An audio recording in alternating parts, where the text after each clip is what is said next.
isang matinding paglabag sa constitutional rights. Ito ang sinabi ni former President Rodrigo Duterte hinggil sa pagsuspende sa kanyang programang Gikan sa Masa para sa Masa sa SMNI. One, that would be a gross violation of my constitutional right to free expression. And second, of course, is the outfit which I am using as a platform, violation of press freedom. Magdadalawa yan. Kasi using a medium there, which is a SMNI. So, yun ang akin. Those constitutional rights are sacred. Talagang mabigat yan sa ating konstitusyon. Ani dating Pangulong Duterte, para sa kanya ay sagrado ang konstitusyon, kaya naman mabigat na paglabag ang isinagawang hakbang ng MTRCB. In my view, the suppression to express your right to exercise this freedom, it cannot be the subject of a preliminary or a permanent status. Hindi nga pwede yan. The right to free expression is absolute. To me, that is how I understand it. Dagdag ni FPRRD, malinaw na censorship ang nangyari. A temporary preventive suspension is by itself already a censorship. Hindi ka nakakasalita. You're censored.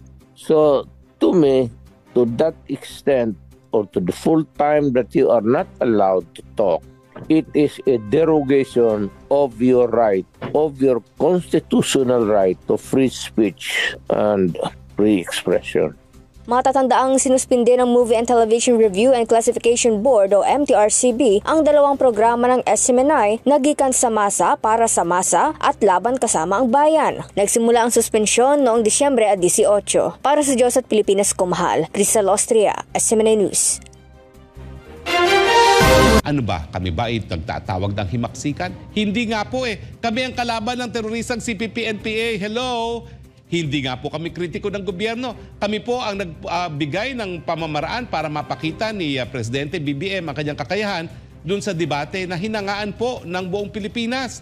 Dahil ang debate po ay patas at malaliman ang pinag-uusapan, hindi lang pang showbiz.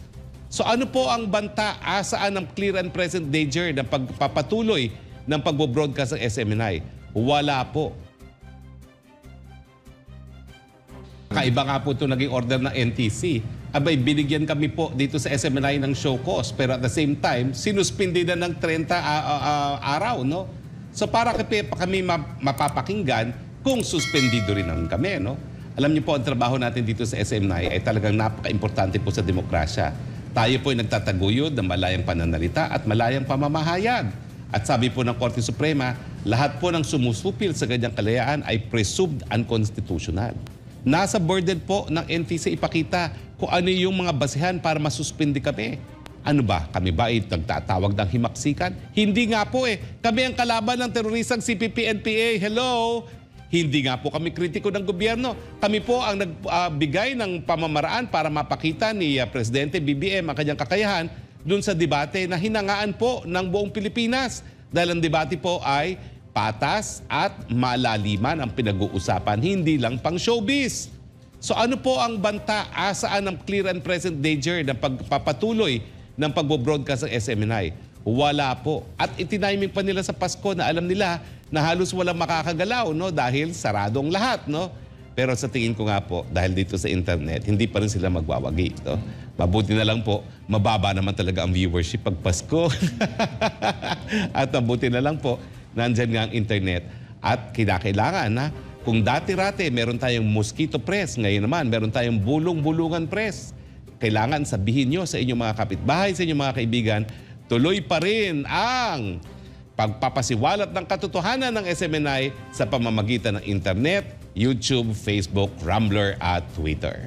Biglaan, attorney, at alam natin na nasa gitna tayo ng mga investigasyon dito sa Kamara. Ito ba ay pagtugon na rin doon sa mga proposed resolutions of House Bill o mga reklamo nito mga mambabatas dahil nakumbinsi itong NTC na tayo ay suspindihin? Siguro sabihin na lang natin natakot ang NTC na baka mamaya may mangyari sa kanilang budget sa susunod na taon kapag hindi sila gumalaw.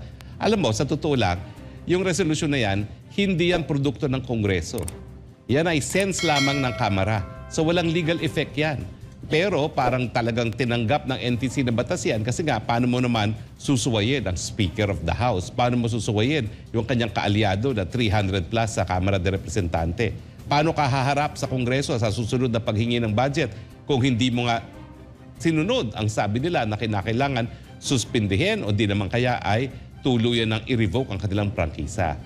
Pero alam niyo po, pinagsamantalahan lang ang panahon. Alam nila talaga na Pasko, mahirap gumalaw, lahat ng tao preoccupied sa pagdiriwang. So, intindihin na lang natin na talaga alam nila na kung talaga mapapatupad nila itong suspension na ito, dapat now na or never. Kasi kapag normal times po yan, talaga naman pong nandyan ang mga hukuman.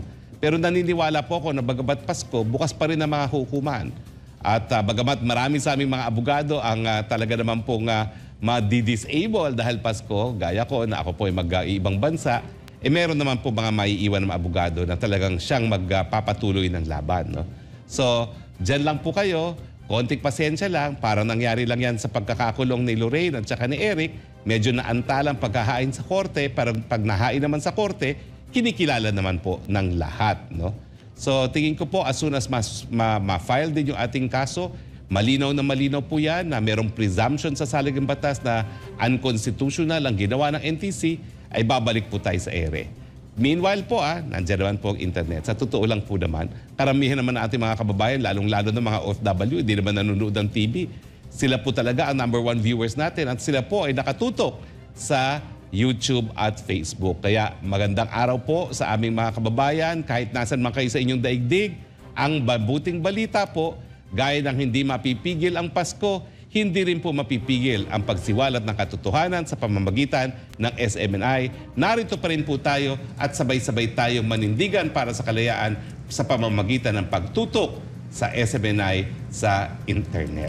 Attorney, ito bang mga pangyayaring ito sa SMNI, makakapaghimok ba ito sa taong bayan at sa mga stakeholders na magkaroon ng malayang diskusyon, malalimang diskusyon, makapagpahayag pa sila ng malaya sa kanilang mga saloobin or magdudulot ng chilling effect? Well, yan nga po sabi ng Korte Suprema sa kaso ng Chavez versus Gonzales, na ang pinagbabawal ng saligang batas hindi lang yung aktual na panunupil, kung hindi kahit anong gagawin ng gobyerno na magiging dahilan para magkaroon ng chilling effect doon sa pag-exercise ng karapatan na yan. No? So obviously, ang intention po nila ay magkaroon ng chilling effect. Mensahe po to sa lahat ng media installation. Wag na wag yung pupulaan ang speaker, ha? Parang meron na po tayong les majest ngayon. Alam niyo yung les majest, batas po yan sa Thailand na bawal pintasan ang hari, otherwise kulong ka. So ngayon ang mensahe po na wag yung pipinsanan ang ating speaker dahil kung kayo pipintasan nyo yan, tatanungin nyo kung tama ba ang mga reports dahil ang ginagamit naman ay pera ng taong bayan, po pwede kayong mapasara, mapasuspinde. Yan po mensahe nila. Pero kaya nga po, miski mahirap gumising sa umaga at alam nating wala tayo sa ere, kundi nasa internet lamang, kinakailangan panindigan po ang kalayaan. Kada minuto na naririto tayo na nagsasalita at nagdidebate, nagdidiskurso, ito po ay tagumpay ng demokrasya, hindi po magwawagi ang mga diktador. At kaugnay naman, attorney, doon sa pagsuspindi naman, bukod kasi sa itong balitang pagsuspindi sa ating estasyon, nagsalita si dating Pangulong Rodrigo Duterte tungkol naman doon sa pagsuspindi ng kanyang programang Gikan sa Masa para sa Masa. Anong komento mo doon, attorney? Tama po ang puntong de vista ni dating Presidente Rodrigo Roa Duterte. No? Hindi po pwedeng gamitan mo ng preliminary suspension, preliminary injunction ng karapatan ng malayang pananalita. Yan nga po ay garantyado ng saligang batas. Kaya pagtataka kung bakit ganito naging aksyon ng NTC. Sana malaman ng NTC kung ang mga mambabatas ay merong legislative immunity sa mga sinasabi nila sa hukuman, walang ganyang immunity ang mga taga-NTC. Dapat alam na nila ang jurisprudence na bagamat mas kakaunting malakas o mas malakas ang supervision ng Estado sa broadcast, ito'y sakop pa rin po ng kalayaan na hindi dapat sinusupil. No? So nakapagtataka po talaga mga pangyayari, siguro talagang takot sila lahat doon sa makapangyarihang Speaker of the House. Pero habang natatakot po sila sa Speaker of the House, nayuyurakan naman ang ating demokrasya, nasisira ang ating demokrasya. So mga kaibigan, kinakailangan manindigan. At kami naman po, habang kami naririto at nagsasalita, patuloy po kami nananindigan at patuloy po naming binabaliwala ang panunupil ng aming karapatan. Habang buhay po kami, habang may demokrasya, patuloy po magsasalita, patuloy po mamamahayag ang mga taga-SMNI. So, ibig sabihin, attorney, itong pwede pa itong ma-reconsider ng sana ng gobyerno itong ating operation. Well, tinahimik lang po nila na talagang Pasko kasi sasabihin nila, miski mag-file ka ng motion for reconsideration, sa bagong taon na yan. Kasi bakasyon na kami. No? Pero sa katunayan po, ang lahat ng korte po ay dapat bukas 24/7 no? Kung kinakailangan para pangalagaan po talaga ating mga karapatan.